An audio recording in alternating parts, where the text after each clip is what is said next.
Halo, perkenalkan, nama saya Abdurrahman dengan NIM 0481411937, berasal dari Prodi Sistem Informasi. Pada video ini, saya akan melakukan tugas praktik 1 pada mata kuliah algoritma dan pemrograman.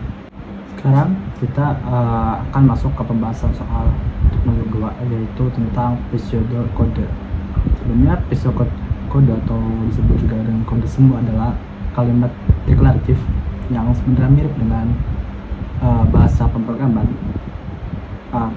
Kemiripannya hampir sama, dan tapi dapat dibaca oleh manusia. Jadi untuk algoritma pseudokode untuk soal nomor 2 adalah kita akan mendeklarasikan dulu. Kalau misalkan kita mengandaikan dalam sebuah bahasa pemrograman, anggaplah bahasa JavaScript, ini sama dengan kita mendeklarasikan variabel. Ada golongan dengan tipe datanya adalah karakter, char, jam lembur tipe datanya angka, integer, dan ada variabel gaji pokok, gaji lembur, dan total gaji, dan ada persen lemburnya juga. Lalu berikutnya adalah ada 2 inputan, artinya user atau kodenya nanti yang akan dibuat itu bisa menginput sesuatu, yaitu inputnya apa, ada golongan yang tadi yang di soal itu golongan A, B, dan C. Lalu jam lembur sesuai di sini 1 sampai 4 jam itu kenaikannya 2%, sampai lebih dari 5 jam maka kenaikannya tetap konstan di 38%. Karena di sini ada di jam lemburnya ini ada golongannya, ada 3 golongan karyawan, yaitu A, B, dan C. Maka sebelum kita hitung jam lemburnya, kita harus tahu karyawan tersebut berada di golongan apa, karena setiap golongan mempunyai gaji yang berbeda. Sini ada kalimat jika golongan A gaji 5 juta, maka di dalam pseudocode-nya juga atau nanti di bahasa pemrograman kita bisa menggunakan if else, yaitu misalkan jika golongan A atau A, kenapa A ada 2, karena string kadang tidak bisa dikenali apakah itu kapital atau bukan, maka gaji pokoknya adalah 5 juta.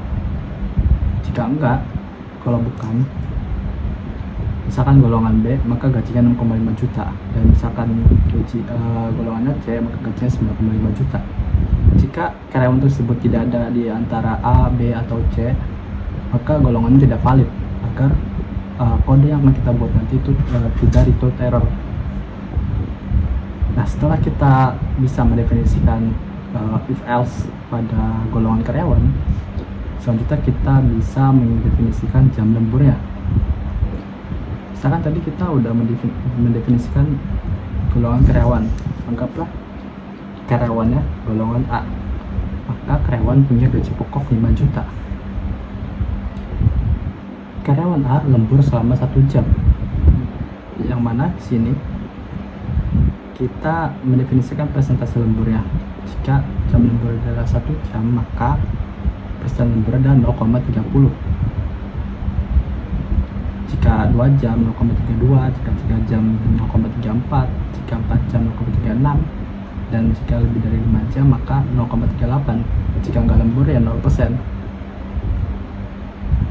Lalu pada proses perhitungannya, setelah di atas kita input sesuatu, input golongan dan jam lemburnya, golongan A jam lemburnya 1 jam misal seperti yang tadi ya, maka didapat 5 juta dan 0,30% lemburnya. Maka perhitungannya adalah gaji pokok dikali persen lembur, artinya 5 juta dikali dengan 30% persen lemburnya. Misalkan sudah dapat gaji lemburnya berapa, gaji tambahnya berapa dari jam lembur tersebut. Di soal tertulis outputnya adalah jumlah penghasilan, yaitu gaji golongan plus gaji lembur, artinya harus ditambah dulu nih total gajinya. untuk mendapatkan sesuai apa yang diminta oleh soal. Artinya total gajinya adalah gaji pokok ditambah gaji lembur, seperti itu. Terus outputnya artinya kita akan menampilkan total gaji. Anggaplah gaji lembur dan total gaji ini adalah sebuah variabel yang kita hitung dari gaji pokok, ya, dari gaji pokok, yang variabel tersebut punya perhitungan gaji pokok dikali persen lembur, lalu diasen kembali ke variabel total gaji. Di sini kita akan print. Mungkin kalau misalkan di JavaScript bisa menggunakan console log, atau di Python bisa menggunakan print, yang mana jumlah penghasilannya sekian. Itu kalau case-nya misalkan golongan A. Kalau golongan B pun sama, ataupun golongan C. Tapi kalau misalkan nggak punya golongan, maka nggak valid, ataupun nggak ada jam lembur ya di inputnya, maka ya 0%. Total gajinya adalah gaji pokok. Lalu untuk soal nomor 2, adalah menggunakan flowchart. Flowchart itu diagram alir dalam bahasa Indonesia-nya. Jadi di sini saya sudah membuat flowchart tentang yang tadi, tapi dalam bentuk flowchart. Pertama, kita menggunakan simbol star. Di sini ada penjelasannya, teman-teman bisa lihat, dan ada alasan juga kenapa saya menggunakan simbol ini dan simbol ini. Di simbol pertama adalah star. Biasanya memang terminator simbol itu biasanya memang digunakan untuk start atau stop. Lalu di sini kita sama seperti Physiocode tadi, yaitu menginputkan golongan A, B, dan C.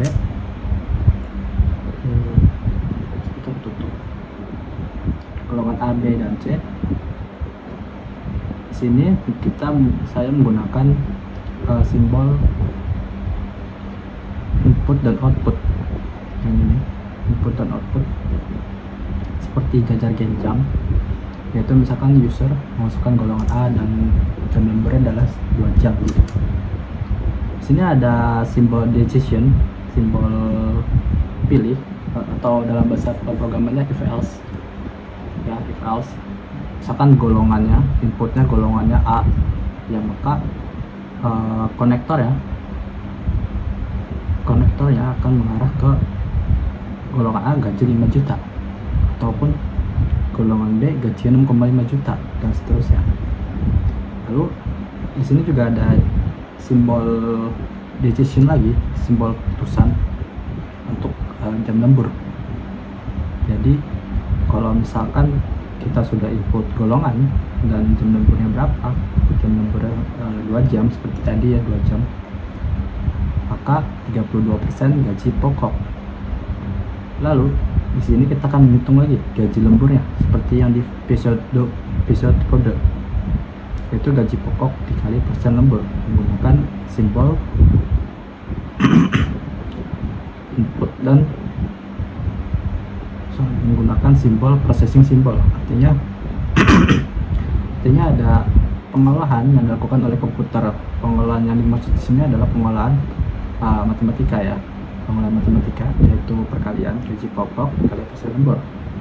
Ini sama menggunakan simbol processing symbol seperti persegi panjang untuk simbolnya. Nah, untuk yang ini, karena tadi kita diminta tugasnya adalah outputnya adalah penghasilan, jumlah penghasilan adalah gaji golongan plus gaji lemburnya, total gaji, maka outputnya adalah total gaji, yang mana total gajinya sudah kita hitung terlebih dahulu di gaji pokok ditambah gaji lembur. Untuk outputnya kita menggunakan input output, sama seperti di sini ya, input output. Setelah itu selesai, setelah ditampilkan outputnya, maka flowchartnya selesai.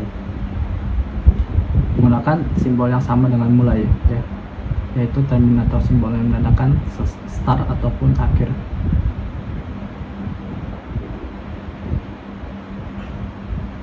Jadi pada intinya pseudocode ataupun flowchart itu sama-sama memberikan gambaran bagaimana kita akan membuat program sebelum menggunakan bahasa pemrogramannya, karena akan memudahkan kita ke depannya untuk menentukan sesuatu. Misalkan kita di bahasa pemrogramannya ingin menggunakan if else, kita udah tahu kalau kita sebelumnya di flowchart atau di episode codingnya menggunakan if else juga, jadi sudah bisa digambarkan. Mungkin sekian dari saya untuk tugas 1 mata kuliah algoritma dan pemrograman atas nama Abdul Rahman dengan NIM 0481 41933.